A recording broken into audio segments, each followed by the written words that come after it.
अस्सलाम वालेकुम। आज इंशाल्लाह हम बात करेंगे रैबिट फार्मिंग की कामयाबी के रहनुमा उसूल जो हैं वो क्या क्या हो सकते हैं। उसमें मैंने टोटल 10 पॉइंट्स जो है वो नोट डाउन किए हैं, जो बड़े बड़े पॉइंट्स हैं। और आज इंशाल्लाह वो मैं आपके साथ एक्सप्लेन करूँगा, जिसकी बुनियाद पे आप अपने रैबिट फार्म को कामयाबी से चला सकेंगे। नंबर वन पे एक पॉइंट मैंने नोट डाउन किया है, क्लीन एनवायरनमेंट, एक साफ़ सुथरा माहौल। और कुछ भी कहने से पहले मैं वो कहावत कहूँगा कि किसी भी जानदार को अगर तो आपने ज़िंदा होते हुए अजियत देनी है या अजियत दे दे के आप उसको बीमार करते हैं या मारते हैं, तो उस जानवर को उसी के पाखाने में रख दें।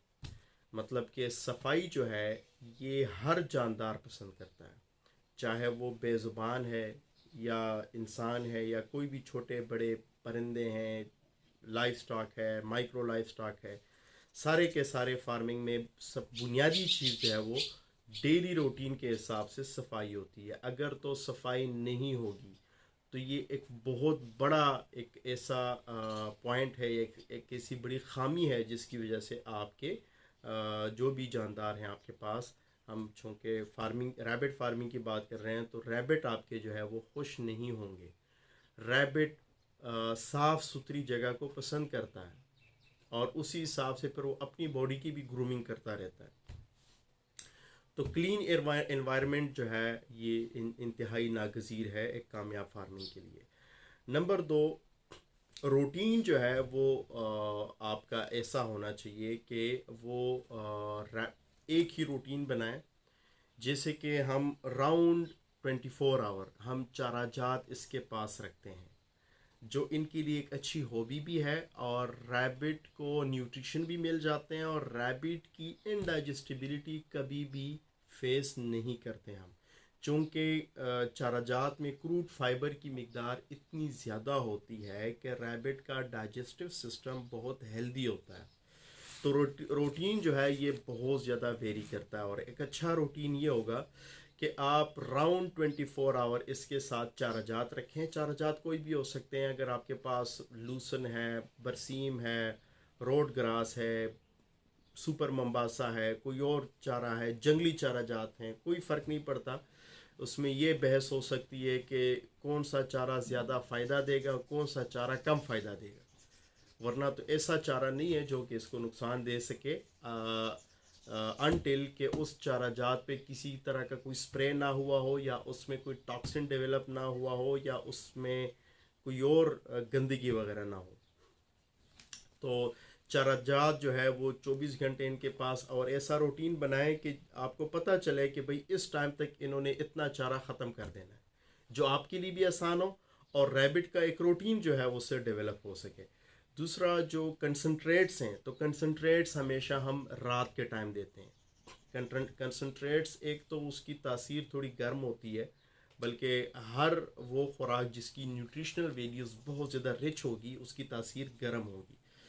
तो रात का मौसम चूँकि थोड़ा ठंडा रहता है गर्मियों में सर्दियों में, तो उस लिहाज से जो कंसनट्रेट्स हैं हम ये रात के टाइम देते हैं। अच्छा, थर्ड नंबर, एक कामयाब फार्मिंग के लिए जो भी आपने सेटअप बनाया तो उस सेटअप में अच्छी खासी वेंटिलेशन होनी चाहिए। नंबर थर्ड, वेंटिलेशन जो है ये इंतहाई ज़्यादा ज़रूरी है। अगर तो आपके फार्म पे, शेड पे, जहाँ भी आपने रैबिट्स रखे हुए हैं वहाँ पे वेंटिलेशन नहीं हो रही, तो वहाँ पे अगर कोई एक इन्फेक्टेड रैबिट है, कोई भी ऐसा रैबिट जिसमें कोई कोई बीमारी है, तो वो एक बीमारी बहुत आसानी से एक रैबिट से दूसरे रैबिट में मुंतकिल हो जाएगी। या स्पेशली जो एक रैबिट है उसको अगर डर्माटाइटिस का कोई मसला है, कोई स्केबीज़ का मसला है, तो बहुत आसानी से जो है वो डर्माटाइटिस का मसला जो है एक रैबिट से दूसरे रैबिट में मुंतकिल होगा। और अगर वेंटिलेशन नहीं होगी तो ये बहुत ज़्यादा ख़तरनाक साबित हो सकते हैं, चाहे डर्माटाइटिस हो चाहे और बाकी बैक्टीरियल जो डिज़ीज़ हैं। तो ये बुनियादी उसूल समझ लें कि जहाँ पे वेंटिलेशन होगी वहाँ पे ह्यूमिडिटी कम होगी, कंट्रोल में होगी, वहाँ पे रैबिट्स सर्वाइव कर जाते हैं। इवन अगर टेम्परेचर ज़्यादा भी होगा, ज़्यादा का हरगिज़ ये मतलब नहीं कि 50 डिग्री में आप उसको रखते हैं। बहरहाल आप रैबिट को इवन 38-39 डिग्री तक भी सरवाइव करवा सकते हैं अगर तो आप नमी को कंट्रोल कर पाते हैं या प्रॉपर वेंटिलेशन होती है। तो वेंटिलेशन को इंश्योर करवाएं, इससे बीमारियां जो है वो काफ़ी ज़्यादा कम हो जाएंगी। ये स्केबीज, डर्माटाइटिस जैसे मसाइल जो है ये काफ़ी ज़्यादा कम हो जाएंगे, बीमारियां बहुत कम हो जाएंगी। अच्छा, चौथे पॉइंट पे मैंने लिखा हुआ है प्रोटेक्शन अगेंस्ट हार्ड वेदर। जो भी हार्ड मौसम होता है, जैसे कि एक्सट्रीम ज़्यादा सर्दी या एक्सट्रीम ज़्यादा गर्मी। एक्सट्रीम ज़्यादा सर्दी में अमूमी तौर से जो बेबीज़ होते हैं वो बहुत जल्दी मुतासर होते हैं, और एक्सट्रीम ज़्यादा गर्मी से जो छोटे बड़े दोनों, बल्कि स्पेशली जो बड़े रैबिट्स हैं या फिर वो रैबिट्स जिनकी वूल जो है या जिनकी फर कोट जो है वो काफ़ी थिक होती है, वो बहुत ज़्यादा मुतासर होते हैं और एक्सट्रीम ज़्यादा स्ट्रेस का शिकार होते हैं। स्ट्रेस का मतलब कि वो बहुत ज़्यादा खफा रहते हैं, और खफा रहने पर जो है वो ठीक से खाते नहीं है, और उनकी इम्यूनिटी बहुत ज़्यादा जो है वो लो डाउन होती है। और एक तरह से उनके अंदर अगर कोई बैक्टीरिया, कोई पैरासाइट इनहिबिटेड मौजूद है, मतलब कोई ऐसी बीमारी पहले से उसकी बॉडी में मौजूद है, तो बहुत आसानी से वो बीमारी जो है वो उस स्टेज पे फिर अटैक करती है रैबिट्स पर। तो हार्ड वेदर से आपने अपने रैबिट्स को प्रोटेक्ट रखना है, और इसके लिए मुख्तलिफ तरीके हो सकते हैं। आप यूट्यूब वगैरह के यूट्यूब पर बाकी वीडियोस वगैरह इस हवाले से देख सकते हैं। अच्छा, 5वें नंबर पर मैंने एक पॉइंट लिखा हुआ है, ideal feed with respect to body requirement. कि रैबिट की जो बॉडी रिक्वायरमेंट है उसके मुताबिक आपने उसको खुराक देनी है। बॉडी रिक्वायरमेंट डिफरेंट स्टेज पे डिफरेंट हो सकती है। जैसे कि वीनर स्टेज पे जो बच्चे जिनको हम मादाओं से अलग करते हैं, या जो दूध पिलाने वाली मादाएं हैं, या जो प्रेग्नेंट मादाएं हैं, इनकी बॉडी रिक्वायरमेंट डिफरेंट होती है। इनको ज़्यादा प्रोटीन, ज़्यादा कैल्शियम, ज़्यादा फेट की ज़रूरत होती है। जबकि ब्रीडर होने पर अगर तो कोई फीमेल जिससे आप ब्रीड नहीं ले रहे, उससे किसी भी तरह के बच्चे आप नहीं ले रहे, तो उनकी बॉडी रिक्वायरमेंट जो है वो कम हो जाती है। या फिर जो ब्रीडर मेल होते हैं उनकी बॉडी रिक्वायरमेंट भी कम होती है, उनको ज़्यादा कैल्शियम, ज़्यादा प्रोटीन की ज़रूरत नहीं होती। तो आपको पहचान होनी चाहिए कि भाई आप जो खुराक दे रहे हैं, क्या आया ये रैबिट की बॉडी रिक्वायरमेंट को कवर अप कर रही है या नहीं। अगर तो फ़र्ज़ करें आपके पास जो खुराक है उसकी न्यूट्रिशनल वैल्यूज़ बहुत ज़्यादा हाई हैं, रिच हैं, जैसे कि रैबिट को चाहिए 14-15% प्रोटीन, और आपके पास जो खुराक है उसमें 20% प्रोटीन है, तो उसका आप ये सोल्यूशन भी निकाल सकते हैं कि रैबिट को जो डेली बेसिस पे आप 50 ग्राम या 100 ग्राम जो फीड दे रहे हैं उसकी क्वांटिटी को हाफ कर दें या थोड़ा सा कम कर दें, तो ऑटोमेटिकली उसकी बॉडी को जो न्यूट्रिशन मिल रही है वो कंट्रोल हो गई हैं, तो वो ओवरवेट नहीं होगा। अच्छा, नंबर 6 पे पॉइंट मैंने लिखा है कि है या ग्रास की 24 आवर अवेलेबिलिटी। रैबिट चूँकि एक हर्बीवोरस एनिमल है, रैबिट को अगर हम जानने की कोशिश करेंगे तब हम समझ पाएंगे कि रैबिट का डाइजेस्टिव सिस्टम ही डिज़ाइन ऐसा हुआ है कि वो चाराजात के लिए बना है। अगर तो सारी ज़िंदगी उसको चाराजात मिलता रहे और कोई भी अजनास ना मिले तो बेशक वो सरवाइव कर सकते हैं, लेकिन अगर रैबिट को चाराजात ना मिले और सिर्फ आप वंडा और अजनास वगैरह देते हैं तो ऐसे रैबिट्स सरवाइव शायद के ना करें, मुख्तलिफ प्रॉब्लम्स जो है वो डेवलप होंगे।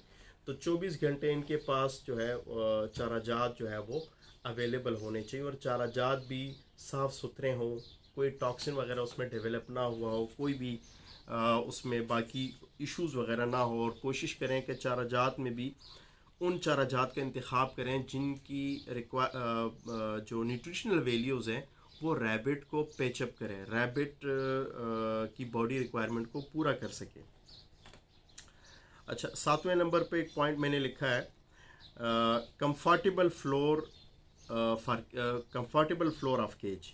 रैबिट की जहाँ पे रैबिट ने पूरी की पूरी ज़िंदगी रहना है, बैठना है, घूमना है एक ही केज के अंदर, تو اس کا فلور جو ہے وہ اتنا کمفرٹیبل ہو کہ ریبٹ اس کو بیئر کر سکے، ریبٹ اس کو برداشت کر سکے. ادروائز مختلف قسم کے مسائل جو ہے وہ ڈیولپ ہوتے ہیں. ریبٹ تکلیف میں ہوتا ہے پراپر اس کا وزن، پھر وہ کھاتا نہیں ہے، جب کھاتا نہیں ہے تو وزن پراپرلی بڑھا نہیں پاتا. تو ریبٹ کا فلور جو ہے یہ انتہائی اہمیت کا حامل ہے. آپ نے ریبٹ کو فلور ایسا پرووائڈ کرنا ہے جو کہ میکسیمم لیول تک ریبٹ کو کمفارٹ جو ہے وہ دے سکے. اچھا، 8ویں نمبر پہ ایک پوائنٹ میں نے لکھا ہے کلین اینڈ فریش واٹر، کہ ریبٹ کے پاس اینی ٹائم 24 گھنٹے فریش اور صاف ستھرا پانی موجود ہونا چاہیے. وہ پانی آپ واٹر نیپل کے ذریعے دے سکتے ہیں یا پھر کسی بول میں ڈال کے دے سکتے ہیں، جس بھی طریقے سے آپ دیتے ہیں. بہرحال ریبٹ کے پاس وہ پانی صاف ستھرا ہونا چاہیے اور فریش ہونا چاہیے، جس سے ریبٹ زیادہ موٹیویٹ ہوگا پانی پینے کے لیے، اور زیادہ پانی کے ساتھ اس کے جو بھی یورینری ٹریکٹ انفیکشنز ہیں ان سے بچاؤ کا جو ہے ایک بہترین ذریعہ ہے. ریبٹ میں بلیڈر سلج جیسے مسائل بہت کامنلی سامنے آتے ہیں، وہ مسائل سامنے نہیں آئیں گے. ریبٹ میں سم ٹائم زیادہ اگر کیلشیم وہ باڈی سے ریکوائرمنٹ سے زیادہ ہو تو اکثر کڈنی فیلئر، کڈنی بلاکیج جو ہے اس طرح کے مسائل جو ہے سامنے آ سکتے ہیں. تو زیادہ پانی سے یہ مسائل کافی حد تک کم ہو جائیں گے. دوسرا، پانی ایک جہاں پہ اس کی باڈی ریکوائرمنٹ کو کور اپ کر رہی ہے، ایک براہ راست سورس ہے، وہاں پہ پانی جو ہے مختلف پیراسائٹ اور بیکٹیریا کے لیے بھی ایک باقاعدہ ایک براہ راست سورس ہے. تو پانی کو آخری درجے تک کوشش کریں کہ اس کو چیک کریں کہ آیا وہ واقعی میں اس قابل ہے کہ آپ ریبٹ کو دے سکیں. تو پانی کا صاف ستھرا ہونا انتہائی زیادہ ضروری ہے. اگر تو آپ کے علاقے کا پانی ایسا ہے وہ ٹھیک نہیں ہے تو کسی بھی واٹر فلٹر کا یا پھر اس پانی کو بوائل کر کے آپ استعمال کر سکتے ہیں. اور بہتر ہے کہ بڑے لیول پہ فارم شروع کرنے سے پہلے آپ اپنے علاقے کے پانی کو بہتر طریقے سے کسی بھی لیبارٹری وغیرہ میں چیک کروا لیں. اچھا، 9 نمبر میں نے 2 پوائنٹس لکھے ہیں. 9 نمبر پہ ایک ہی پوائنٹ ہے کہ ریبٹ کو آپ نے ہفتے میں یا 5 دن میں یا 4 دن میں کوئی نہ کوئی ٹریٹس وغیرہ دیتے رہیں. Treat like fruits and vegetables وغیرہ. جو بھی موسمی فروٹس ہوتے ہیں وہ کافی سستے ملتے ہیں، یا جو بھی موسمی سبزیاں وغیرہ ہوتی ہیں جو کہ ریبٹس کے لیے بہتر ثابت ہوں، تو ان چیزوں کا اگر آپ استعمال کرتے ہیں تو اس سے ایک تو ریبٹ کو خوشی ملتی ہے، ایک تو ریبٹ کی باڈی جو ہے بہت اچھے طریقے سے پھر پرفارم کرے گی. مطلب کہ جو بھی کمی بیشی ہے جو کہ آپ کے روٹین کے خوراک میں اگر کوئی کمی بیشی ہے، وہ کمی بیشی ان کے ٹریٹ سے جو ہے کور اپ ہو سکے گی، اور اس سے آپ کی کاسٹنگ بھی کم ہو سکتی ہے. اگر تو موسمی ہم فروٹس کی اور ویجیٹیبلز کی بات کریں تو وہ کافی چیزیں سستے مل جاتے ہیں، تو وہ سستا سورس آپ اویل کر کے ان کی کاسٹنگ کو بھی جو ہے ریڈیوس کر سکتے ہیں. جس میں فروٹس میں کیلے کا چھلکا، کیلے کے پتے بھی شامل ہیں، کیلا بھی شامل ہے. اس میں جو ہے ایپل جو سیب ہے اس کے چھلکے وغیرہ شامل ہیں. اس میں کچھ اور گاجریں، شلجم، مختلف چیزیں ہو سکتی ہیں. اچھا، 10ویں نمبر پہ میں نے 2 پوائنٹس پھر اس کے آگے لکھے ہوئے ہیں. جو 10واں پارٹ ہے، چونکہ 10واں پارٹ جو ہے وہ آپ کی مارکیٹنگ اور آپ کی جو فارم کی جو اس کو اگر اسکیل اپ کرنے کے حوالے سے ہے تو اس پہ انشاءاللہ بات کرتے ہیں. نمبر 1، اپنے فارم پر ریکارڈ کیپنگ کا ایک سلسلہ رکھیں کہ آپ اپنے فارم پر سلیکٹیو بریڈ کر سکیں. سلیکٹیو بریڈ سے مراد یہ کہ آپ بریڈ کو بہتر کر سکیں، ایک اچھے سے اچھے نر کو ایک اچھے سے اچھے مادہ کے ساتھ کراس کروائیں، نہ کہ آپ کسی بھی ریبٹ کو کسی بھی ریبٹ کے ساتھ کراس کروائیں. تو اس سے آپ کے پاس جو آنے والی نسلیں ہیں وہ بہت بہتر نتائج کے ساتھ آئیں گی، جس سے ڈائریکٹلی آپ کے فارم کو فائدہ ہونا ہے. تو سلیکٹیو بریڈنگ جو ہے یہ انتہائی ضروری ہے، بلکہ ایون اگر آپ اپنے فارم کو مستقبل کے لیے اسکیل اپ کرنا چاہ رہے ہیں تو جو بریڈ آپ کے پاس ہے اس کی ایک پوری ریکارڈ کیپنگ آپ پہلے سے بھی آپ کے پاس موجود ہے، اور آگے کے لیے بھی آپ اگر مینٹین کرتے ہیں تو اس بریڈ کو آپ بہت طریقوں سے جو ہے فائدے میں لا سکتے ہیں، مطلب اس بریڈ ڈیولپمنٹ کا ایک سلسلہ چلا سکتے ہیں۔ جو بھی نئی نسلیں بنتی ہیں تو یہ کافی آگے کی بات ہے، بہرحال جو بھی نئی نسلیں بنتی ہیں تو وہ بھی کچھ ایسا ہی طریقہ ہوتا ہے، بہرحال انشاءاللہ موقع ملا تو اس پر بھی ایک ویڈیو بنائیں گے۔ اچھا، 10ویں نمبر میں ایک سیکنڈ جو پارٹ ہے وہ ہے visibility in your local society. جو بھی آپ کی لوکیلٹی لوکل سوسائٹی ہے، سراؤنڈنگ میں آپ کے جو بھی ارد گرد جو لوگ ہیں، چاہے وہ آپ کسی ویلیج میں رہتے ہیں، کسی شہر میں رہتے ہیں، یا پھر جو سوشل میڈیا کا ایک نیٹ ورک ہے آپ کے ارد گرد، تو وہاں پر اپنے فارم کی ویزیبلٹی شو کروانا۔ جتنا آپ زیادہ سے زیادہ ویزیبل ہوں گے، زیادہ سے زیادہ شو کریں گے اپنے فارم کو، اتنا زیادہ آپ کو کسٹمر ملے گا۔ تو بنیادی طور سے یہ چونکہ ایک ایمرجنگ سٹیٹ کا ایک بزنس ہے، مطلب ابھی یہ شروع ہوا اور ابھی جو ہے یہ تھوڑا سا بہتری کی طرف جا رہا ہے، تو اس میں جتنا زیادہ لوگوں کو پتہ چلے گا آپ کے فارم کا، تو اسی حساب سے آپ کو زیادہ سے زیادہ کسٹمرز بھی ملیں گے، اور نئے نئے لوگ جو ہے وہ اٹریکٹ ہوں گے ریبٹ فارمنگ کی طرف۔ تو بہرحال یہ بنیادی 10 پوائنٹس تھے جو میرا دل کیا کہ میں ہر ایک فارمر کے ساتھ شیئر کروں، کہ وہ بھی اگر یہ رہنما اصولز وہ اپنے فارم پہ لاگو کرتے ہیں تو گارنٹی دیتا ہوں میں کہ آپ بہت زیادہ کما سکتے ہیں، ایون کسی بھی باقی فارمنگ ماڈل سے زیادہ جو ہے حلال طریقے سے آپ پیسہ بنا سکیں گے، چونکہ ریبٹ ایک ایکسپوننشل بریڈ ہے، ایک ایسی بریڈ ہے جو بہت تیزی سے ملٹیپلائی ہوتی ہے، تو اسی حساب سے اس کے جو ہے پروفٹ جنریشن بھی جو ہے وہ کافی تیز ہو جاتی ہے، اور چونکہ اس کے جو آپریشنل کاسٹ ہیں وہ بہت زیادہ کم ہوتے ہیں، مطلب کہ چارہ جات پر 70 سے 80% جو اس کی خوراک کا حصہ ہے وہ چارہ جات ہی ہیں، تو چارہ جات جو ہے ہمیں کافی زیادہ سستے پڑ جاتے ہیں اگر آپ کی لوکیشن ایسی ہے، آئیڈیل ہے۔ تو بہرحال آپ ایک کم ترین خرچے کے ساتھ بہترین قسم کا گوشت پروڈیوس کر سکتے ہیں، یا بہترین طریقے سے اپنا پروفٹ جو ہے وہ جنریٹ کر سکتے ہیں۔ ملتے ہیں انشاءاللہ پھر کسی نئی ویڈیو کے ساتھ، اپنا ڈھیر سارا خیال رکھیے گا، اللہ حافظ۔